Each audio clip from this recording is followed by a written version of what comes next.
कहानी की शुरुआत में हम एक लड़की को देखते हैं जो रोड के बीचों बीच अपनी जान देने के लिए सड़क पर लेटी हुई है। कुछ ही देर में इस रोड पर एक गाड़ी आ जाती है। ये लड़की जैसे ही उस गाड़ी को अपनी ओर आता देखती है तो एक दर्दनाक मौत के डर से वो अपना इरादा बदल लेती है और वो सड़क से उठकर किनारे पर चली जाती है। तब वो गाड़ी वाला इंसान भी इस लड़की की मदद के लिए नहीं रुकता। वो इसे नजरअंदाज करके आगे निकल जाता है जैसे उसने कुछ देखा ही नहीं हो। इस लड़की का नाम लीसा है। लीसा की जिंदगी बिल्कुल भी ठीक नहीं चल रही। दरअसल आज लीसा की बेटी का जन्मदिन है, लेकिन अब उसकी बेटी इस दुनिया में नहीं रही। तब हम देखते हैं कि जो गाड़ी कुछ देर पहले लीसा को इग्नोर करके आगे निकल गई थी, उसे अपनी गलती का एहसास होता है। इसलिए वो आदमी अपनी गाड़ी रिवर्स करके लीसा के पास आता है। गाड़ी के अंदर बैठा एडम नाम का आदमी लीसा से पूछता है, क्या तुम ठीक हो? जिस पर लीसा जवाब देती है, हाँ मैं ठीक हूँ, मुझे कुछ नहीं हुआ। इस पर उस आदमी ने लीसा को बताया कि इस सुनसान इलाके से शहर काफी दूर है, इसलिए अगर तुम चाहो तो मैं तुम्हें शहर तक लिफ्ट दे सकता हूँ। लीसा मान जाती है और फौरन उसकी गाड़ी में बैठ जाती है। सफर के दौरान एडम लीसा से पूछता है कि तुम अकेली इस सुनसान जगह में क्या कर रही थी? लीसा ने एडम को बताया कि आज मेरी बेटी का जन्मदिन है, जिस वजह से वो आज मुझे बहुत याद आ रही है, पर बदकिस्मती से वो अब इस दुनिया में नहीं रही और अब मैं बिल्कुल अकेली हूँ। कोई भी ऐसा नहीं है इस दुनिया में जिससे मैं अपना कह सकूँ। लीसा की ये बात सुनकर एडम कहता है, अच्छा इस वजह से तुम रास्ते के बीचों बीच मरने के लिए लेटी हुई थी। जवाब में लीसा ने कहा, मैं मरना नहीं चाहती, बस एक बार किसी तरह से अपनी बेटी से मिलना चाहती। तभी लीसा कार का रेडियो ऑन कर लेती है। रेडियो पर एक न्यूज चल रही होती है। रिपोर्टर बताता है कि जंगल में एक सीरियल किलर घूम रहा है और आज सुबह इस किलर ने 2 और लड़कियों को मार दिया है। पुलिस के पास उस किलर की तस्वीर तो नहीं है, लेकिन उन्हें इसके बारे में ये जानकारी मिली है कि कातिल एक गोरे रंग का आदमी है जिसके पास ब्राउन कलर की गाड़ी है और उसके दाहिने हाथ पर एक क्रॉस का निशान है। ये खबर सुनकर लीसा के पैरों तले जमीन खिसक जाती है, क्योंकि रिपोर्टर रेडियो पर जिस कातिल का हुलिया बता रहा था वो कोई और नहीं बल्कि एडम ही था। उसके हाथ में क्रॉस का निशान देखकर लीसा बहुत ज्यादा डर जाती है। इससे पहले कि लीसा खुद को बचाने के लिए कुछ कर पाती, तभी एडम अचानक जोर से कार का ब्रेक लगाता है, जिससे लीसा का सर तेजी से कार की डैशबोर्ड से जा टकराया और लीसा बेहोश हो गई। कुछ देर बाद जब लीसा की आंखें खुली तब उसने खुद को एक अजीब से बंकर में कैद पाया जो चारों ओर से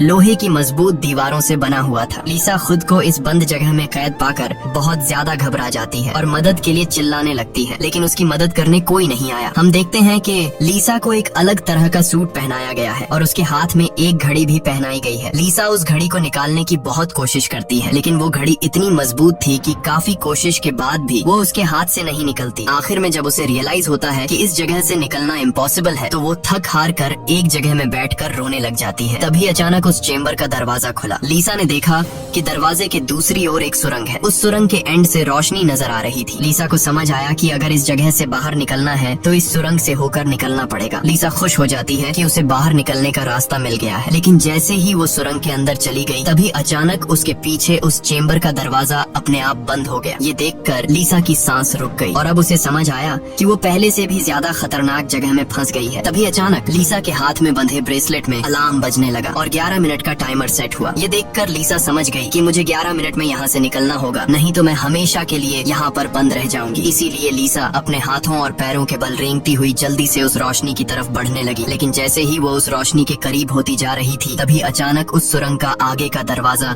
धीरे धीरे बंद होने लगा। ये देखकर लीसा और तेजी से आगे बढ़ने लगी, लेकिन जब वो उस दरवाजे के पास पहुंची तो वो दरवाजा पूरी तरह से बंद हो चुका था। लीसा को कुछ समझ नहीं आ रहा था कि अब यहाँ से कैसे निकला जाए। वो चीख चीख कर रोने लगी। तभी उसकी नजर उस दरवाजे के बगल से जा रही एक दूसरी सुरंग पर पड़ी, लेकिन वो रास्ता बहुत ज्यादा तंग था। लीसा को अब कोई और दूसरा रास्ता नजर नहीं आ रहा था, इसलिए लीसा हिम्मत करके किसी तरह सुरंग के अंदर चली गई और काफी मुश्किलों के बाद वह उस रास्ते को पार कर लेती है और आगे बढ़ते हुए एक ऐसी जगह पर पहुंच जाती है जहां एक प्लेटफॉर्म की तरह 2 रास्ते बने हुए थे। एक रास्ता ऊपर से जा रहा था और दूसरा रास्ता नीचे से। लीसा को कुछ समझ नहीं आया और वो ऊपर के रास्ते को चुनती हुई घुटनों के बल आगे बढ़ने लगी, लेकिन थोड़ा आगे जाते ही नीचे का फ्लोर ऊपर उठने लगा। अगर वक्त रहते लीसा वहाँ से नहीं निकल पाई तो नीचे का रास्ता उसे ऊपर चिपका कर मार देगा। लीसा डर के मारे तेजी से आगे बढ़ने लगी। वो उस जगह के बीच बस पिसने ही वाली थी कि तभी इस सुरंग के एंड तक उसका हाथ पहुंच जाता है और जैसे ही वो रास्ता पूरी तरह से बंद होने वाला था, लीसा अपनी जान बचाकर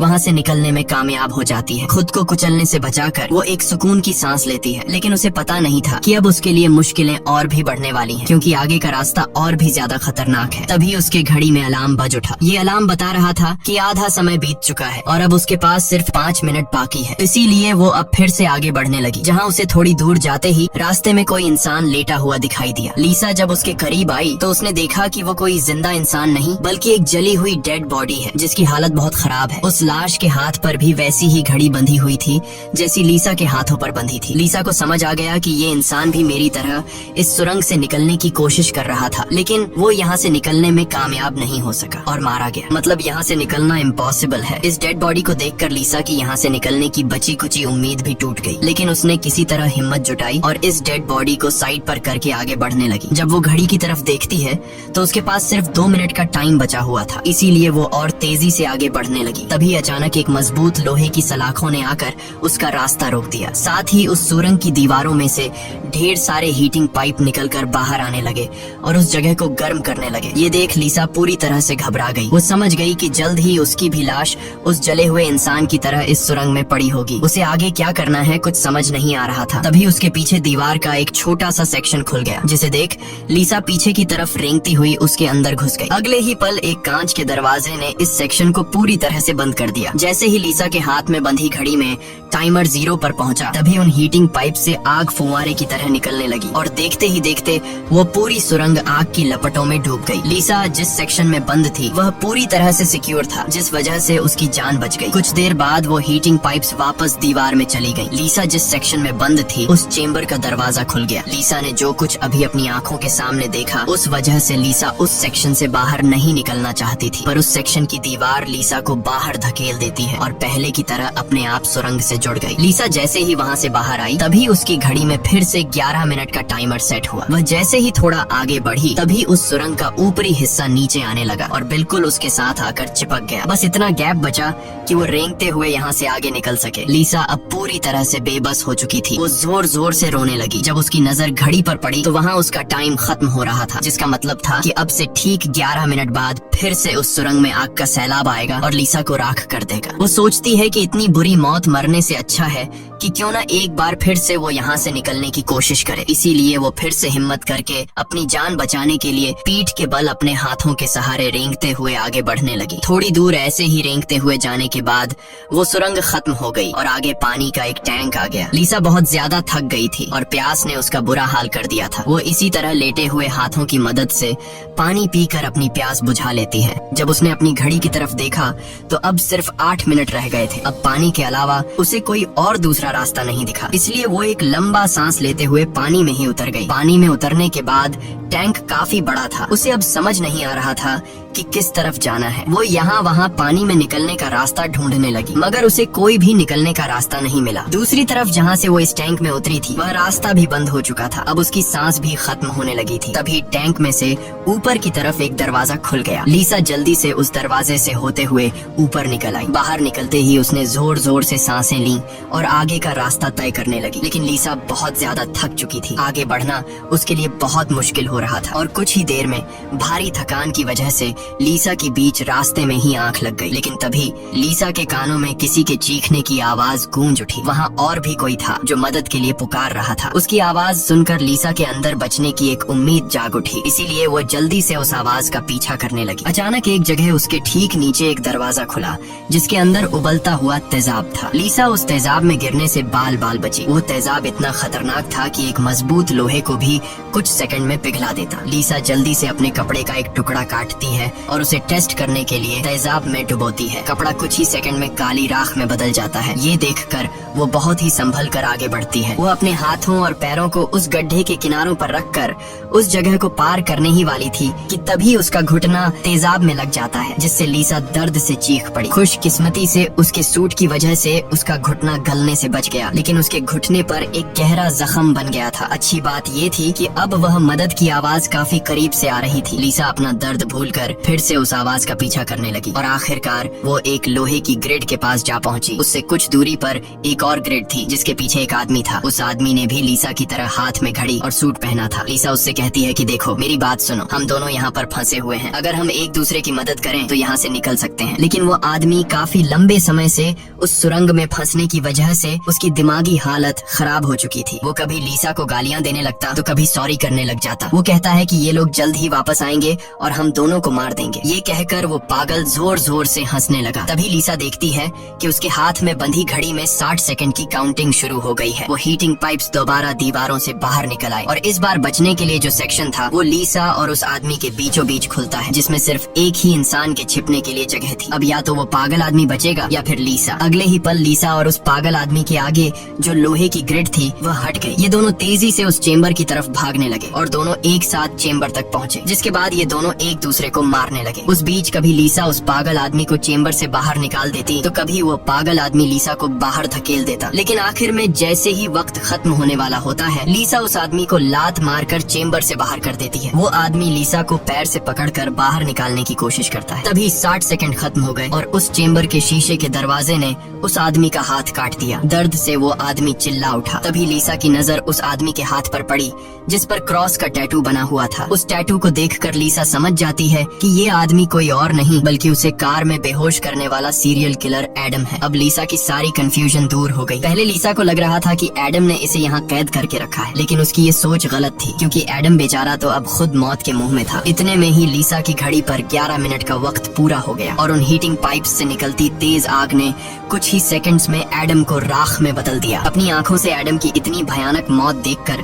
लीसा डर के मारे कांपने लगी। कुछ देर बाद सेक्शन के अंदर एक छोटे सुरंग में से एक रोबोट आता है। वह एक बहुत ही भयानक सा स्कल था। ये रोबोट लीसा को कोई नुकसान नहीं पहुंचाता बल्कि उसके तेजाब से जले हुए घुटने को ठीक कर देता है। लीसा ने उससे पूछा कि वो कौन है और उसे यहाँ क्यों लेकर आया है। जवाब में उस रोबोट के मुंह से एक टूल निकलता है और वो टूल लीसा के सूट के साथ कनेक्ट हो जाता है। उस टूल की मदद से लीसा को फ्लैशबैक की सारी बातें याद आने लगती हैं, जब वो कार में एडम के साथ थी और उसे एडम की सच्चाई का पता चलने पर एडम की उसके साथ झड़प हो गई थी। उस दौरान एडम ने लीसा पर चाकू से सीने पर वार किया और कार से बाहर फेंक दिया था। उसी पल लीसा को आसमान से उसकी ओर आती एक सफेद रोशनी दिखाई दी थी, जिसके बाद लीसा वापस प्रेजेंट में आती है। लीसा को अब एक बात समझ आ जाती है कि उन एलियंस ने ही दरिंदे एडम से उसकी जान बचाई थी और उसे यहाँ लाए थे, लेकिन वो उसे यहाँ क्यों लाए थे ये बताए बिना ही वो रोबोट वहाँ से निकल गया। लीसा ये भी समझ जाती है कि ये लोग जो भी हैं वे उसे मारना नहीं चाहते, बस उसे इस गेम को पार करना होगा, तभी वो यहाँ से निकल पाएगी। लीसा अब आगे का रास्ता तय करने उस चेम्बर से बाहर आ गई। एडम का कटा हुआ हाथ भी वहाँ पर पड़ा हुआ था। उसी समय लीसा को उस कटे हाथ पर टाइमर के नीचे कुछ सिंबल्स दिखाई दिए। लीसा उन सिंबल्स का मतलब समझने की कोशिश कर ही रही थी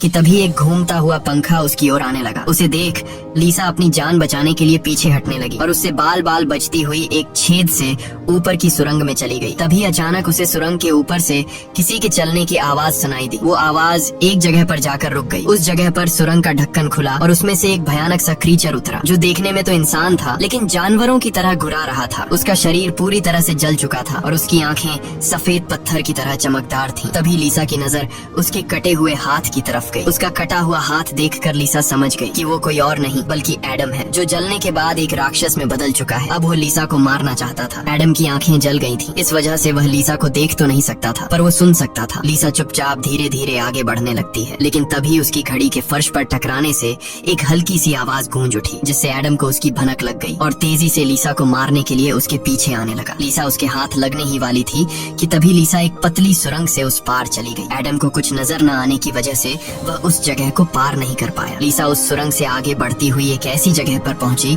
जहां उसके पास आगे जाने के लिए 2 रास्ते थे। लीसा को कुछ समझ नहीं आ रहा था कि किस रास्ते को चुनना चाहिए। वह बहुत सोचने के बाद जब उसे कुछ समझ नहीं आता तो वह एक अंदाजे से लेफ्ट वाले सुरंग में घुस जाती है। सुरंग के बाहर एक कमरा था जिसकी चारों ओर कांच की दीवारें थीं। उन दीवारों पर लीसा को उसके पैदा होने से लेकर अपनी बेटी को जन्म देने तक की सारी यादें दिखाई दे रही थीं। वहां लीसा ने ये भी देखा कि किस तरह उसकी लापरवाही की वजह से उसकी बेटी की जान चली गई। लीसा अपनी बेटी को याद करके बहुत रोने लगती है। तभी उसने देखा कि ऊपर छत से एडम फिर से उसके पीछे आ रहा है, लेकिन लीसा उससे अपनी जान छुड़ाकर एक दूसरे सुरंग में पहुंच जाती है, जहां उसने कुछ ऐसा देखा जिससे उसकी खुशी का ठिकाना नहीं रहा। उसने देखा कि उस सुरंग के खत्म होने पर बाहर नीला आसमान चमक रहा है। अपनी आजादी को इतने करीब से देखकर लीसा में दोबारा हिम्मत आ गई, लेकिन उस सुरंग को पार करने के लिए उसे एक कंटीले रास्ते से होकर गुजरना पड़ेगा। अब सिर्फ 60 60 सेकंड का टाइम बचा हुआ था। अगले ही पल हीटिंग पाइप्स भी दीवार से बाहर निकल आए, जो 60 सेकंड्स खत्म होते ही उस जगह को आग से भरने वाले थे। लीसा बिना टाइम जाया किए इन कांटेदार तारों के नीचे से जाने लगी, जिससे वो कांटेदार तार उसकी बॉडी में घुसकर लीसा की पीठ बुरी तरह से काट देते हैं। लीसा बहुत ज्यादा तकलीफ में होती है और उसके पीठ से बहुत ज्यादा खून निकलने लगता है, लेकिन लीसा खुद की परवाह किए बिना धीरे धीरे आसमान की तरफ बढ़ने लगी। तभी पीछे सुरंग में चेम्बर खुला, जिसमें एडम झट से जाकर छिप गया। अब कुछ ही देर में आग का सैलाब आने वाला था। खून से लथपथ लीसा बाहर निकलने की कोशिश में थी, लेकिन बहुत ज्यादा खून बहने की वजह से अब आगे बढ़ना उसे मुश्किल हो रहा था। उसकी आंखें धुंधली हो रही थीं। तभी 60 सेकंड्स खत्म हो गए और अगले ही पल वहां आग बरसनी शुरू हुई। उससे पहले कि वो आग का सैलाब लीसा को भी अपनी चपेट में लेता, लीसा के ठीक नीचे एक द्वार खुला और वो नीचे एक चेम्बर में जा गिरी और बेहोश हो गई। थोड़ी देर बाद जब लीसा की आंख खुली तो उसने देखा कि वो फिर से उसी जगह पर आ गई है जहाँ से उसने बढ़ना शुरू किया था। यानी अब तक उसने जितनी भी मेहनत की यहाँ से निकलने की, वो सारी जाया चली गई। ये देखकर लीसा अब पूरी तरह से टूट चुकी थी। तभी वो रोबोट उसकी मरहम पट्टी के लिए दोबारा आ जाता है। लीसा ने उसे मरहम पट्टी करने से रोका, क्योंकि वो दोबारा ये सब दोहराने के लिए तैयार नहीं थी। उसने रोबोट से कहा कि वो अब सिर्फ मरना चाहती है। उस रोबोट ने लीसा की बात मान ली और उसके मुंह से एक इंजेक्शन निकलकर लीसा के शरीर की तरफ बढ़ने लगा। तभी लीसा को एडम के हाथ पर बने हुए निशान याद आ गए। वो समझ गई कि जरूर वो निशान यहाँ से बाहर निकलने का रास्ता बताते हैं, इसलिए वो अपने खून से दीवार पर एडम के हाथ पर बने हुए निशान बनाने लगी, जिसे काफी गौर से देखने के बाद लीसा को पता लगा कि ये तो एरो है जो यहाँ से निकलने की डायरेक्शन बताते हैं। जैसे कि पहला एरो लेफ्ट साइड की तरफ मुड़ा हुआ था, जिसका मतलब रास्ते में आने वाली पहली 2 सुरंगों में से उसे लेफ्ट साइड वाली सुरंग के अंदर जाना चाहिए। दूसरे नंबर का एरो राइट साइड की ओर मुड़ा हुआ था, यानी पहली सुरंग को पार करने के बाद जब फिर से एक साथ 2 सुरंगें आएंगी तब राइट साइड वाली सुरंग के अंदर जाना चाहिए। उसे लगा कि जरूर मेरे हाथ की घड़ी के नीचे भी इसी तरह के सिंबल्स बने होंगे जो यहाँ से बाहर निकलने की डायरेक्शन बताते हैं। ये समझते ही लीसा ने उस रोबोट से उसके जख्मों को ठीक करने को कहा। जख्मों की मरहम पट्टी होते ही वो एक नई उम्मीद के साथ फिर से इन टनल्स में निकल पड़ी। लीसा पहले भी इन सुरंगों से गुजर चुकी थी, इसलिए वह बड़ी आसानी से उन सुरंगों को पार करते हुए आगे बढ़ने लगी और उस तेजाब से भरे गड्ढे के पास जाकर रुक गई। वहाँ उसने अपनी घड़ी को तेजाब में जलाकर उसे अपनी कलाई से अलग किया। उसकी कलाई पर भी ठीक वैसे ही सिंबल्स थे जैसे एडम के हाथ पर थे, बस उनमें थोड़ी बहुत चेंजिंग थी। लीसा उस जली हुई घड़ी को अपने हाथों में लिए हुए आगे बढ़ने लगी और उस जगह पर पहुंच गई जहां उसने पहली बार इन 2 टनल्स में से लिफ्ट वाले टनल को चुना था, लेकिन सिंबल्स के मुताबिक सही सुरंग राइट वाली है। वो जल्दी से राइट वाली सुरंग में चली गई, जहां आगे जाकर उसे 2 और सुरंगें मिली जिनमें सही सुरंग लेफ्ट वाली थी। इसी तरह लीसा अपने हाथ पर बने निशान की मदद से हर बार सही रास्ता चुनकर आगे बढ़ रही थी, लेकिन तभी एक बार फिर से एडम उसके पीछे पड़ गया। यहाँ लीसा समझदारी से काम लेते हुए एडम को गुमराह करने के लिए एक सुरंग के अंदर अपनी घड़ी फेंक दी और खुद दूसरी सुरंग में छिप कर बैठ गई। एडम घड़ी की आवाज का पीछा करते करते दूसरी सुरंग में घुस गया। एडम के जाते ही जब लीसा ने अपनी कलाई पर बने सिंबल्स चेक किए तो उसे पता चला कि उसने एडम को जिस सुरंग में भेजा था वही सही सुरंग थी। ये देखकर लीसा बहुत ज्यादा परेशान हो गई। अब लीसा के पास कोई दूसरा रास्ता नहीं था, इसलिए वो धीरे से एडम जिस टनल में था वो भी उस टनल में घुस गई। ये टनल काफी अजीब सा था, ऐसा लग रहा था कि ये टनल जैसे किसी बड़े जानवर का पेट हो। लीसा धीरे धीरे आगे बढ़ने लगी। थोड़ा सा आगे जाकर उसने देखा कि उसकी घड़ी सामने पड़ी हुई है, लेकिन एडम भी वहाँ पर मौजूद है। एडम अब चूंकि देख नहीं सकता था, इसलिए लीसा चुपके से उस घड़ी को उठा लेती है, पर तभी घड़ी में 60 सेकंड्स बचे होने का अलार्म बजने लगा, जिसकी आवाज से एडम को लीसा की भनक लग गई। वह दोबारा लीसा का पीछा करने लगा। उससे बचने के लिए लीसा जिस रास्ते से आई थी उसी रास्ते से वापस भागने लगी। उस वक्त लीसा की घड़ी में 60 सेकंड्स का काउंटिंग शुरू हो चुका था और सुरंग से हीटिंग पाइप्स भी निकल आए थे। साथ ही सुरंग में बचाव चेम्बर भी खुल चुका था। लीसा जल्दी से उस चेम्बर में जाकर छिप गई। एडम भी वहाँ तक पहुँच जाता है, लेकिन अब काफी देर हो चुकी थी क्योंकि उस चेम्बर को शीशे के दरवाजे ने बंद कर दिया था। यहाँ लीसा एडम को चिढ़ाने के लिए उसे मिडिल फिंगर दिखाती है, पर बदकिस्मती से इस बार आग बरसाने वाले हीटिंग ट्यूब्स आग बरसाए बिना ही अंदर चले गए, जिसके बाद चेम्बर का दरवाजा भी खुल गया और अगले ही पल एडम लीसा पर टूट पड़ा। लीसा भी खुद को बचाने के लिए एडम से लड़ पड़ी और उस शैतान के सर को अपने पैरों से दबाने लगी। पीछे से चेम्बर की दीवार भी लीसा को आगे की तरफ धकेलने लगा, जिससे उस शैतान एडम का सर कुचल गया और फाइनली लीसा को एडम से छुटकारा मिल गया। लीसा अब अपने रास्ते पर आगे बढ़ने लगी, जहाँ आगे चलकर उसे वापस 2 रास्ते मिले। उसकी कलाई पर बने सिंबल्स के मुताबिक उसे राइट वाले सुरंग से जाना था और ये उस भूल भुलैया की आखिरी सुरंग थी। लेकिन तभी लेफ्ट वाली सुरंग से एक लड़की बाहर निकल आई। उसे देख लीसा की आंखें खुली की खुली रह गईं और वो रोने लगी, क्योंकि यह लड़की कोई और नहीं बल्कि उसकी बेटी नीना थी। नीना के मरने के बाद से लीसा ने जीना ही छोड़ दिया था। उसकी बस यही एक ख्वाहिश थी कि वो किसी तरह नीना से मिल पाए, और आखिरकार आज उसकी ये ख्वाहिश भी पूरी हो गई। नीना ने अपनी माँ लीसा से कहा कि अब दोबारा मुझे फिर से अकेला मत छोड़ना, जिस पर लीसा ने जवाब दिया, नहीं बेटा, मैं हमेशा तुम्हारे साथ रहूंगी। जिस पर नीना कहती है, तो फिर आओ मेरे साथ लेफ्ट वाले टनल में चलो। लीसा रोते हुए बोली, नीना, मैं तुम्हें फिर से खोना नहीं चाहती, लेकिन सच तो ये है कि तुम पहले ही मर चुकी हो और मेरी मंजिल दूसरी सुरंग में है। इतना कहकर लीसा वहाँ से जाने लगी। पीछे से नीना उसे पुकारती रही, लेकिन लीसा दिल पर पत्थर रखकर उस सुरंग से बाहर निकली। बाहर आते ही लीसा फूट फूट कर रोने लगती है। उसके बाद लीसा ने बिना समय गंवाए राइट वाली सुरंग में घुस गई, जहाँ उसे सुरंग के अंत में खुला आसमान दिख रहा था। वो खुश होकर तेजी से आगे बढ़ने लगी, लेकिन तभी उसके रास्ते में 3 लोहे के ब्लेड्स आ गए, जो लगातार तेजी से ऊपर नीचे हो रहे थे, जिन्हें पार करने का मतलब था खुद के टुकड़े करवाना। लेकिन लीसा को हर हाल में यहाँ से निकलना था, इसीलिए उसने गौर किया कि उनमें से पहला ब्लेड हर 4 सेकंड्स में एक बार नीचे आ रहा है। लीसा उसके करीब पहुंची और जैसे ही वो ब्लेड ऊपर गया तो 4 सेकंड्स पूरे होने से पहले झट से उस पार चली गई। उसके बाद वो दूसरे ब्लेड के पास पहुंच जाती है। इसी तरह दूसरा ब्लेड हर 3 सेकंड्स में नीचे आ रहा था। लीसा ने हिम्मत दिखाते हुए उसे भी पार कर लिया, लेकिन लास्ट वाला ब्लेड सिर्फ 2 सेकंड्स में नीचे आ रहा था, जिसे पार करना लीसा के लिए बहुत ही मुश्किल था। पर आजादी की चाहत में लीसा ने उसे भी पार तो कर दिया, लेकिन बदकिस्मती से उसका पैर ब्लेड के बीच आकर कट गया। लीसा का दर्द से बुरा हाल हो गया था, लेकिन लीसा अपने पैर की परवाह किए बिना सुरंग के एंड तक पहुंच जाती है, जहां उसे खुला आसमान नजर आ रहा था। लेकिन जैसे ही उसने अपना हाथ सुरंग से बाहर निकालने के लिए आगे बढ़ाया, उसका हाथ सामने लगाए स्क्रीन पर जा लगा, जहां खुले आसमान का वीडियो चल रहा था। ये देखकर लीसा बहुत ज्यादा मायूस हुई। उसने कहा, मैंने वो सब कुछ किया जो मुझे करने को कहा गया था। उसके बाद वो पागलों की तरह हंसने लगी। तभी सुरंग से हीटिंग पाइप्स निकल आए, क्योंकि अब कुछ देर बाद 11 मिनट का टाइम खत्म होने वाला था। लीसा अब सुकून से मौत का इंतजार करने लगी, लेकिन इस बार वो हीटिंग पाइप्स उसे जलाए बिना ही वापस सुरंग में चली गई। तभी अचानक सुरंग का ऊपर का हिस्सा खुल गया और एक तेज रोशनी लीसा पर पड़ी। लीसा का शरीर अपने आप हवा में उठने लगा